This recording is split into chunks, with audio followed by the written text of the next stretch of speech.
How long do tenants stay in our US rental properties?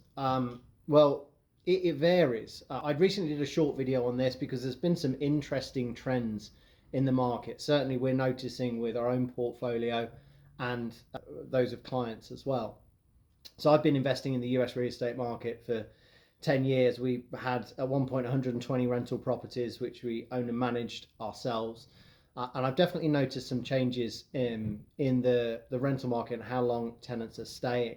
But the short answer to the question is generally our tenants at the moment tend to be staying for at least 3 years, which is great because the biggest problem that you're going to have as a remote investor and as a landlord in the United States is tenant turnovers. The second biggest problem you're going to have is repair costs, so general maintenance and big capex items like roofs and furnaces and such. So you need to take care of those items. If you want to attract good quality tenants that are going to stay long term in the property, you've got to create a property they want to live in. And that means a good quality finish on things like kitchens and bathrooms. And it also means taking care of those capex items like plumbing and electric and a roof and a furnace. Because those are the things that, number one, are going to kill your cash flow because you're going to get lots of call outs, lots of repair calls, lots of general maintenance expenses.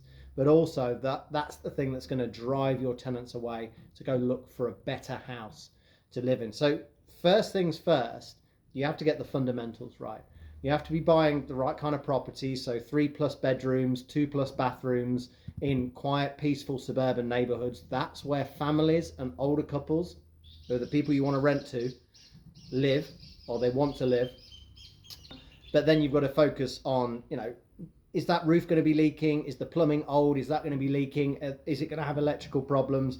So when we buy a house, generally speaking, we buy them renovated now. So we work with a contractor who rips the roof off and puts a new roof on, digs the sewer line up, puts a new one in, new furnace, HVAC, water heater, rips the walls out, puts new electrics in, new plumbing. And doing that, moving from, fixing them up ourselves to having a professional contractor effectively flip the houses to us has pretty much eliminated 90% of our general maintenance costs, and it's almost eliminated entirely our capital expenditure costs. So our properties cash flow much better now. But the side effect of that is that, number one, we attract a better quality of tenant who wants to stay in the property long term. So our turnovers have decreased. Number two, we can charge a little more rent because we have the nicest property on the street because we put granite worktops and tile floors and high spec kitchens and bathrooms in there. So you have to do all of that right. But the trend that we're noticing, there are two market segments that really we're focusing on as a landlord that are doing really well for us. And those are younger families.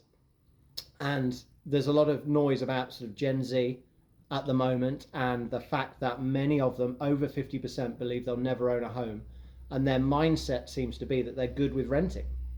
So they want to rent long term. They want to find a good quality house to live in, and they want to stay in it long term, especially if they've got children, because they want to stay in the same school district. They don't want to have to move house and then move their kid to another school. So generally speaking, those Gen Z families will want to rent long term.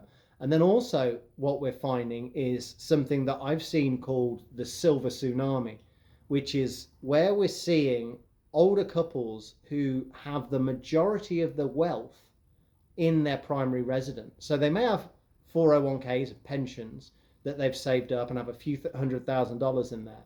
But the vast majority of their wealth is tied up in their primary residence because they've bought and sold houses and traded up the chain over the years, and they've paid their mortgage off. And now they're sat on maybe a $500,000 property. And that market segment are now selling their properties to cash out the biggest chunk of their wealth and use that to invest for income and move into good quality, well-maintained rental properties where they just have to pay rent. They don't have to worry about maintenance, property insurance, property taxes, thinking about replacing the roof later on down the line. They can simply rent for the rest of their lives. And we've actually got one of those tenants. We have a property in Kansas City. It's the smallest property we own. It's a 2-bed, 1-bath. Great property. It's worth about $150,000. It was completely renovated. So new roof, new sewer line, HVAC, furnace, a really nice spec renovation to the inside as well. And our tenant that moved in there, it's an older couple. They sold their house. They also lived in Kansas City in a different neighborhood. They sold their house for about $500,000, and they've pocketed that wealth. I guess they're investing it for income, but at least now they can access that money.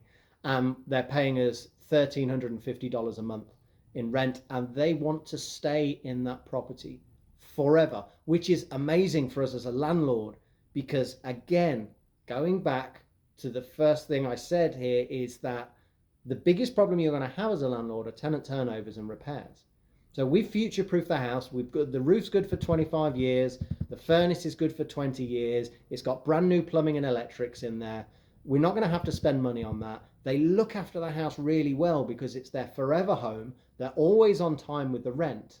So the deal works out really, really well for both the tenant and the landlord. So those are kind of the developing trends that we're seeing in the rental market right now. So yeah, like for us, our tenants tend to stay 3 to 4 years, but we're certainly seeing a shift towards longer term tenancies, which I think is going to be really good for landlords who have good quality properties in decent neighborhoods. If you find this helpful, or if you've got some of your own experience here, drop a comment and let me know how you found it. If you found this useful, like the video, maybe subscribe to the channel, where you'll find us posting more and more content on our experiences in the US real estate market as investors and landlords, as foreign nationals living overseas.